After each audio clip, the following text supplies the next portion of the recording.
Sayyidina Hidayah dan dari Siti yang dimuliakan Allah Subhanahu wa Ta'ala. Alhamdulillah, syukurillah, pada kesempatan siang hari ini kita masih diberikan taufik dan hidayah oleh Allah Subhanahu wa Ta'ala sehingga kita dapat melaksanakan kewajiban salat zuhur berjamaah. Dan juga pada kesempatan kali ini kita akan merenungi firman-firman Allah Subhanahu wa Ta'ala, terutama sekali berkenaan dengan tema kita Al-Islam Rahmatan lil Alamin. Islam sebagai rahmat bagi seluruh alam, dan topik kita pada kali ini adalah rahmatul Rasulullah sallallahu alaihi wasallam fil harbi wa bi'adaih. Rahmatnya Rasulullah sallallahu alaihi wasallam di dalam peperangan dan dengan musuh-musuhnya. Para hadirin yang dimuliakan Allah Subhanahu wa Ta'ala, sebelumnya marilah kita baca dan renungi firman Allah Subhanahu wa Ta'ala di dalam surah An-Nahl dari 125 ayat 125 sampai 128.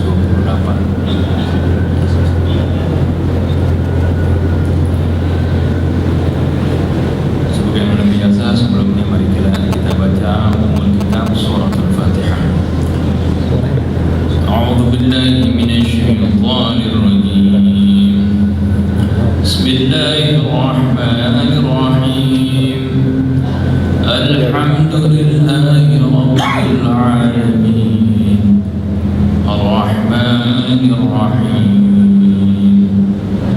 Maliki yaumiddin. Iyyaka na'budu wa iyyaka nasta'in. Ihdinas siratal mustaqim. Siratal ladzina an'amta 'alaihim ghairil maghdubi 'alaihim waladdallin. Amin.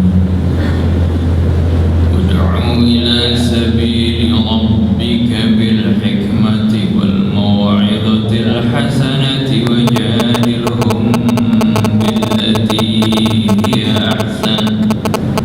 Inna rabbaka huwa a'lamu biman dhalla an sabilihi wa huwa a'lamu bil muhtadin.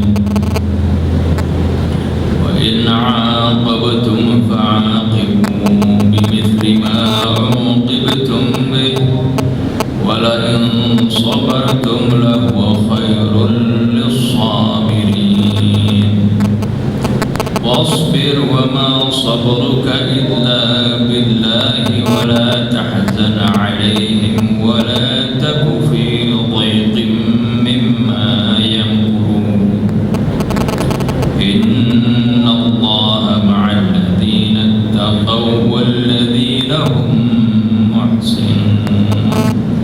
Sadaqallahul 'azim wa sadaqa rasuluhun nabiyul habibul karim wa nahnu 'ala dzalika minasyahidin syakirin alhamdulillahirabbil alamin. Firman Allah Subhanahu wa Ta'ala di dalam surah An-Nahl jelas sekali memerintahkan kepada Nabi kita Muhammad sallallahu alaihi wasallam, dan juga tentunya kepada siapa saja yang mengakui mengimani Nabi kita Muhammad sallallahu alaihi wasallam dan mengikuti sepak terjangnya, hendaklah mengikuti petunjuk Allah Subhanahu wa Ta'ala di dalam surah An-Nahl ini, yaitu Allah Subhanahu wa Ta'ala perintahkan ud'u ila sabili rabbika bil hikmah wal mau'izatil hasanah. Serulah ke jalan Tuhanmu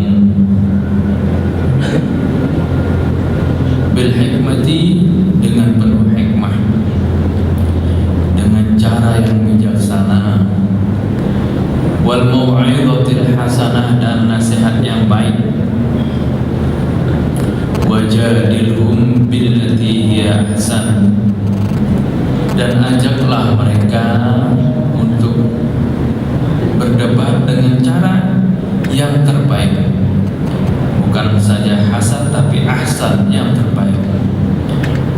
inna rabbaka huwa a'lamu biman dhalla an sabilihi wa huwa a'lamu bil muhtadin.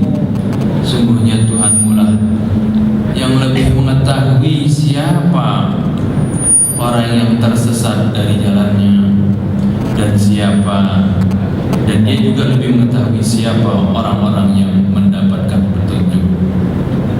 Allah Subhanahu wa ta'ala Maha mengetahui hal itu.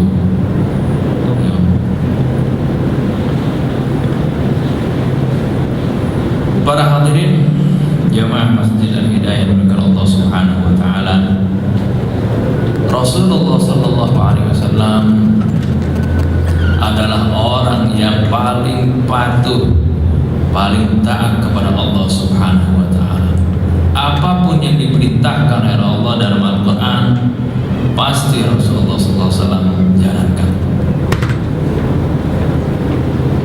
Rasulullah SAW tidak mungkin tidak mengikuti petunjuk Allah Subhanahu wa ta'ala.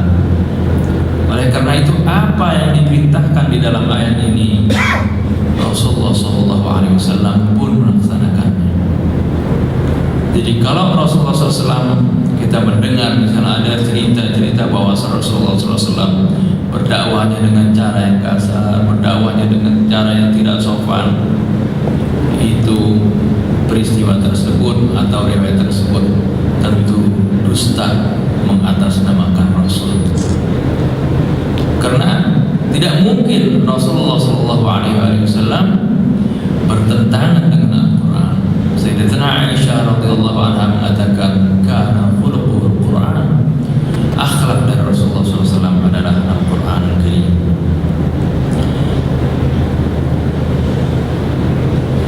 Mengenai bagaimana sifat rahmat Rasulullah SAW terhadap musuh-musuhnya, seperti yang kemarin pun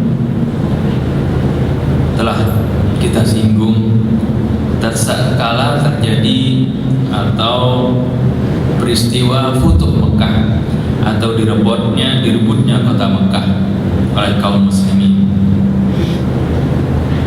Pada saat itu kita ketahui bagaimana geramnya para sahabat Nabi terhadap musuh-musuh Rasulullah SAW dari bangsa Quraisy yang dulu begitu gigihnya memerangi Rasul dan bahkan sampai ingin membunuh Rasul dan juga mengusir Rasulullah SAW dari tanah kelahirannya. Sehingga pada saat rombongan tersebut masuk ke kota Mekah, sebagian kaum mengatakan, "La Quraisy ba'dal yawm." Tidak ada lagi Quraisy pada hari ini. Tidak ada lagi bangsa Quraisy pada hari ini. Artinya akan dibantai semuanya.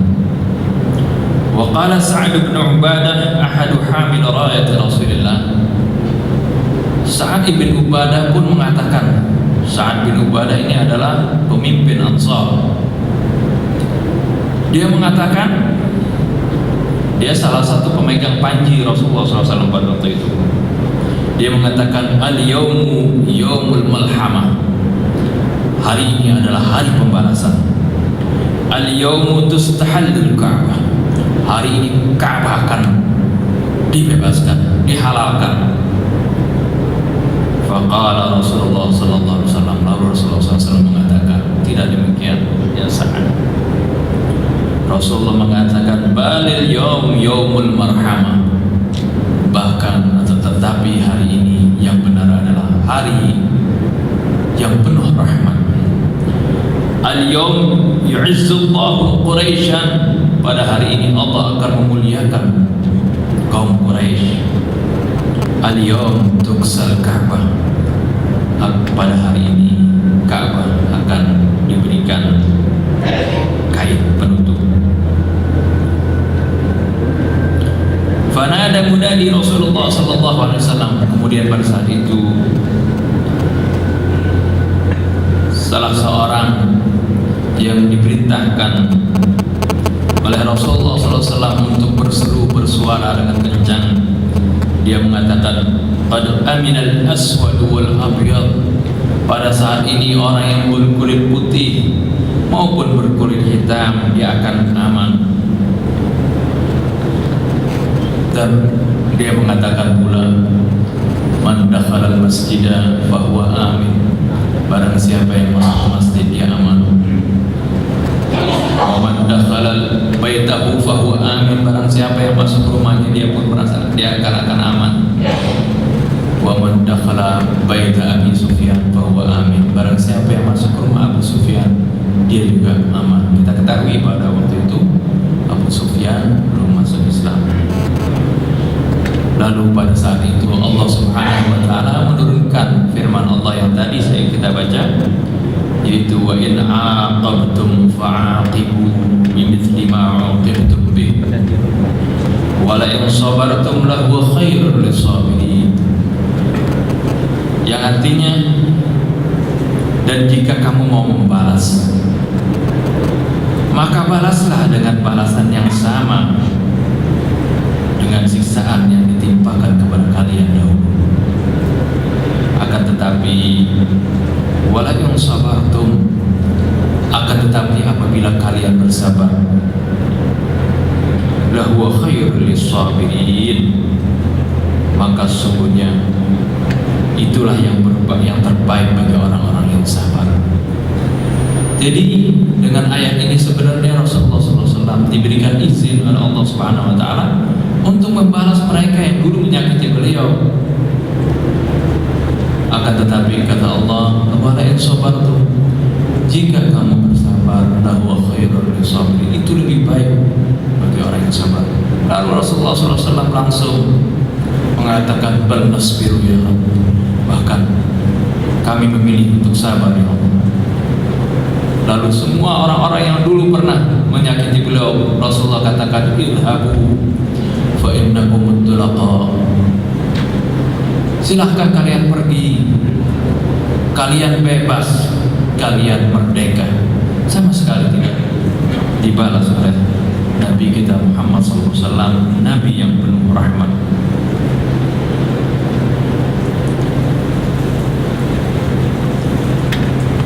Juga kita saksikan bagaimana rahmat Rasulullah SAW tatkala memaafkan orang-orang munafik atau orang-orang at-tulaqa tadi, orang-orang yang sudah dibebaskan oleh Rasul. Sudah dibebaskan oleh Rasul, gak lama setelah Futuh Mekah ini terjadi peperangan Hunain. Peperangan Hunain, lalu Rasulullah SAW mengumpulkan pasukannya yang telah membebaskan kota Mekah yang jumlahnya hampir 100.000 waktu itu, dan ditambah lagi orang-orang yang baru masuk Islam, at-tulaqa, orang-orang yang dibebaskan tadi. Di antara mereka masih dalam keadaan musyrik, tapi mereka pun ikut bergabung. Pada peperangan Hunain ini, pada awalnya walaupun pasukan kaum muslimin pada waktu itu lebih banyak jumlahnya dari pihak musuh, akan tetapi karena kesalahan kaum muslimin pada waktu itu, mereka merasa angkuh, mereka merasa sombong. Wah, dulu saja di Badar saat pasukan kita lebih sedikit kita bisa menang, masa sih sekarang pasukan kita lebih banyak, masa sih kita kalah? Pada saat itu ternyata keadaan terbalik. Pasukan muslimin terdesak kocar-kacir pada waktu itu. Orang-orang at-tulaqa di sini yang sudah dibebaskan pada saat Futuh Mekah tadi, mereka mengatakan, wah, hadza al-an batala sihir. Nah, inilah nampak sekarang sihirnya Muhammad ternyata kalah sekarang, gugur. Itu bagaimana pada saat itu kaum muslimin kocar-kacir diserang oleh kufar Quraisy. Akhirnya pada saat itu Nabi Muhammad SAW merintahkan pamannya Abbas yang bersuara lantang untuk mengumumkan bahwasanya Rasulullah SAW masih ada. Rasulullah SAW tidak wafat. Pada waktu itu ada berita Rasulullah SAW sudah meninggal, sehingga barisan kaum muslimin tambah kacau. Akhirnya Rasulullah perintahkan pamannya Al-Abbas supaya berteriak bahwasanya Rasulullah SAW masih ada, dan perintahkan supaya mereka maju kembali menggempur musuh. Akhirnya Allah Subhanahu wa Ta'ala pun memberikan kemenangan kepada kaum muslimin, dan pada saat itu pasukan Thaqif dan pasukan Khawazin, itu yang menjadi musuh di perang Hunain ini, dapat dikalahkan, dan ghanimah begitu banyak pada waktu itu. Nah, orang-orang yang melecehkan Nabi pada saat Nabi tadi dalam peperangan hampir terdesak, hampir kalah, Rasulullah SAW maafkan mereka, tetap diberikan maaf. Bahkan pada saat ini orang yang baru masuk Islam, termasuk pada waktu itu adalah Abu Sufyan, diberikan ghanimah yang sangat besar oleh Nabi kita Muhammad SAW. Inilah peristiwa bagaimana Rasulullah SAW dalam perangan pun memaafkan mereka. Begitu juga Rasulullah SAW memaafkan orang-orang munafik yang mencoba ingin membunuh Rasul pada saat Rasulullah SAW menuju perang Tabuk. Di mana pada suatu peristiwa Rasulullah SAW diajak digiring menuju suatu bukit perjalanannya. Kemudian ketika di bukit tersebut ada sekitar 12 orang munafik mau mendorong Nabi supaya Nabi terjerumus. Akhirnya pada waktu itu ada Ammar bin Yasir dan juga Hudzaifah bin Yaman yang bersama Nabi pada waktu itu menghalau kuda mereka, kuda-kuda orang-orang munafik yang ingin menjerumuskan Nabi. Ini mereka ikut dalam peperangan Tabuk. Mereka memakai tutup mulut, mukanya ditutupin, nggak kelihatan. Ada 12 orang. Setelah selesai peperangan, Rasulullah SAW bertanya kepada Hudzaifah bin Yaman. Hudzaifah bin Yaman ini salah seorang sahabat yang terkenal dengan julukan Sahibu Sirri Rasulullah Sallallahu Alaihi Wasallam. Artinya orang yang selalu mendapatkan rahasianya Rasul. Artinya kadang-kadang ada suatu peristiwa-peristiwa yang Rasulullah tidak ceritakan kepada orang lain, tapi diceritakan kepada Hudzaifah bin Yaman radhiyallahu anhu. Rasulullah SAW berkata kepada Hudzaifah, "Hal ta'rifuhum? Apakah kamu kenal mereka itu tadi yang menyerang aku, yang hendak membunuhku?" Hudzaifah bin Yaman, "La ya Rasulullah, aku tidak kenal. Innahum mulathamin." Sungguhnya mereka memakai tutup muka, ditutup mukanya gitu. Ya, penyerang-penyerang tersebut memakai penutup muka. Walakin arafna rika. Akan tetapi kalau lihat dari kuda-kudanya saya tahu kuda siapa itu. Hudzaifah bin Yaman memang tidak melihat muka mereka, tidak melihat jelas muka mereka. Tapi kalau dilihat dari tunggangannya, kuda-kuda yang mereka tunggangi aku tahu. Faqala arafta madza aradu? Nabi mengatakan, kamu tahu apa maksud mereka itu menyerang kita? Qala madza ya Rasulullah? Apa yang mereka inginkan ya Rasulullah? Qala aradu an yahdithu Rasulullah min fawq. Mereka ingin mendorong Rasulullah dari bukit ini supaya jatuh ke bawah.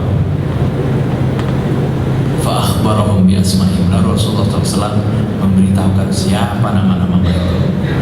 Rasulullah tahu, kasih tahu Hudzaifah bin Yaman nama-nama mereka. Tentunya ini ya wahyu dari Allah Subhanahu wa taala. 12 orang ini dikasih tahu ya, nama Hudzaifah.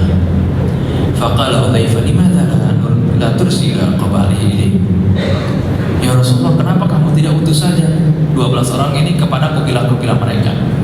Biar kabilah mereka yang maksudnya yang muslim mengeksekusi ke-12 orang ini, membunuh mereka. Apa kata Nabi? La uhibbu an yaqula an-nas inna Muhammadan qatala ashabah. Aku tidak ingin orang-orang akan mengatakan, oh Muhammad kok membunuh sahabat-sahabatnya sendiri. Ya, orang yang munafik kan secara zahir menampakkan keislaman. Orang munafik walaupun di dalam hatinya terdapat kekufuran, kebencian kepada Nabi, secara zahir dia seorang muslim. Ya, dia menampakkan keislaman.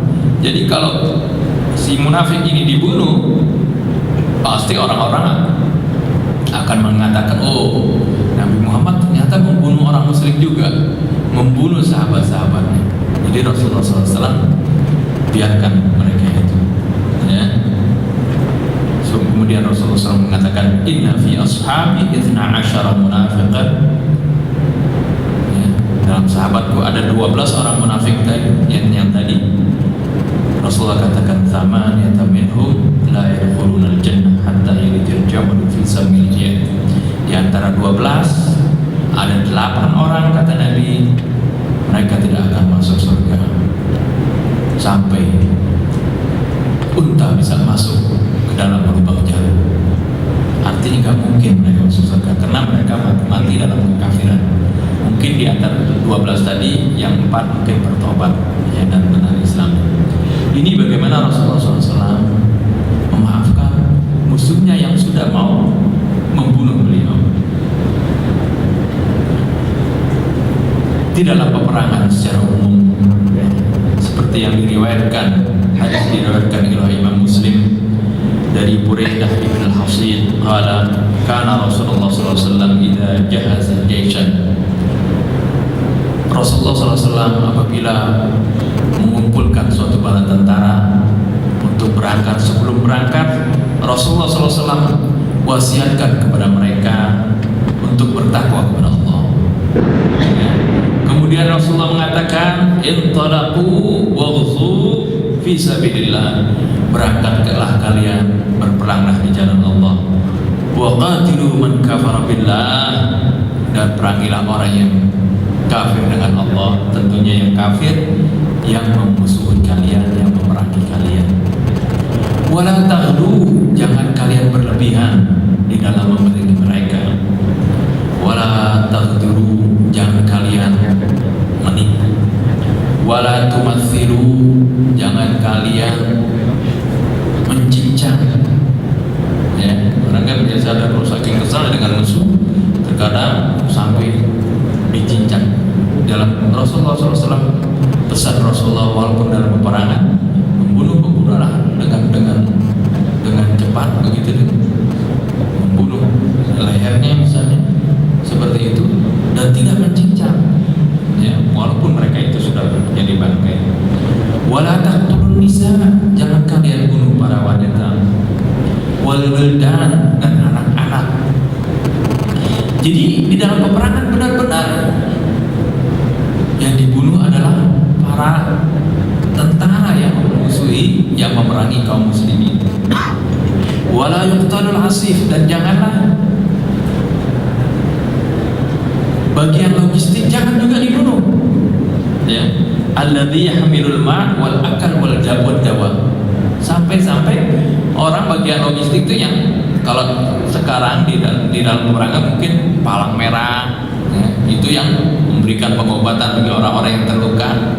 Itu di zaman Nabi, di zaman Rasulullah SAW, Rasulullah sudah berpesan seperti itu. Yang membawa air minum, membawa makanan dan obat-obatan, itu dilarang untuk dibunuh. Inilah peperangan di dalam Islam. Islam tidak memerintah memerang orang-orang yang tidak memerangi Islam. Inilah rahmat dari Rasulullah SAW. Saya rasa ini juga tata cara peperangan seperti ini diadop oleh orang-orang di luar Islam. Mereka mengambil banyak daripada tuntunan Rasulullah. Tapi kita sekarang banyak melihat, mendengar bagaimana orang yang mengibarkan bendera-bendera Islam, panji-panji Islam, meneriakkan slogan-slogan Islam, tapi akhlak dan perilakunya tidak mencontoh Rasulullah SAW. Kalau mereka benar-benar mengikuti perilaku Rasulullah SAW, mengikuti sunnahnya Rasulullah SAW, pasti harusnya mereka pun berperilaku dan berakhlak baik sesuai yang apa yang dicontohkan Rasulullah SAW. Ya. Di dalam hadis yang lain Rasulullah SAW disebutkan karena Rasulullah SAW yanha 'anil muslah hatta walau lil kalbil aqu. Rasulullah SAW melarang membunuh binatang dengan mencincangnya, walaupun itu binatang tersebut adalah seekor anjing gila. Ini adalah rahmat Rasulullah SAW bukan saja terhadap manusia, apalagi dengan manusia. Kita saksikan orang dipegal, dicincang seperti itu adalah bukan sama sekali daripada Islam. Jangan kepada manusia, kepada binatang saja Rasulullah SAW menghormati seperti itu. Ya. Ini adalah sebagian gambaran bagaimana rahmatnya Rasulullah SAW terhadap musuh-musuhnya, sehingga walaupun di dalam peperangan tersebut, di dalam peperangan pun rahmat Rasulullah SAW ada di sana. Dan peperangan di dalam Islam adalah sifatnya difa'an, ya, artinya pembelaan, bukan sebagai agresor. Islam itu bukan sebagai penjajah. Kita saksikan yang melakukan penjajahan-penjajahan, ya, seperti di Indonesia, bukan dari kaum muslim. Islam datang ke Indonesia dengan perdamaian, sehingga dengan cepat Islam berkembang di Indonesia. Hampir seluruh pulau Indonesia itu memeluk Islam karena dibawa bukan dengan cara peperangan, tapi dengan cara dakwah bil hikmah wal mau'izatil hasanah. Dan dakwah yang seperti ini mengalami kelanggengan yang dapat kita saksikan sendiri. Bagaimana Islam tetap di Indonesia tetap langgeng sampai sekarang. Berbeda dengan kalau Islam disebarkan dengan oleh pasukan tentara seperti yang terjadi di Spanyol misalnya. Jadi kita lihat, ya, Islam akhirnya tidak ada di sana, walaupun sekarang sudah mulai lagi. Ini dikarenakan apa? Kalau disampaikan dengan kekerasan Islam, mungkin orang tua itu, orang tersebut yang pada waktu Islam kuat mereka turun, tapi anak cucunya mungkin saja ada rasa dendam, sehingga kita saksikan di Eropa yang dulu Islam tersebar di sana kemudian hilang. Karena berbeda dengan Islam yang datang ke Indonesia, ke Malaysia, ya, dengan cara hikmah wal mau'izatil hasanah terus menerus turun temurun sampai sekarang masih lanjut. Ini adalah gambaran bagaimana dakwah yang dicontohkan oleh Nabi kita Muhammad SAW, dan insya Allah kita akan lanjutkan kembali bagaimana rahmat Rasulullah SAW. Insya Allah esok atau lusa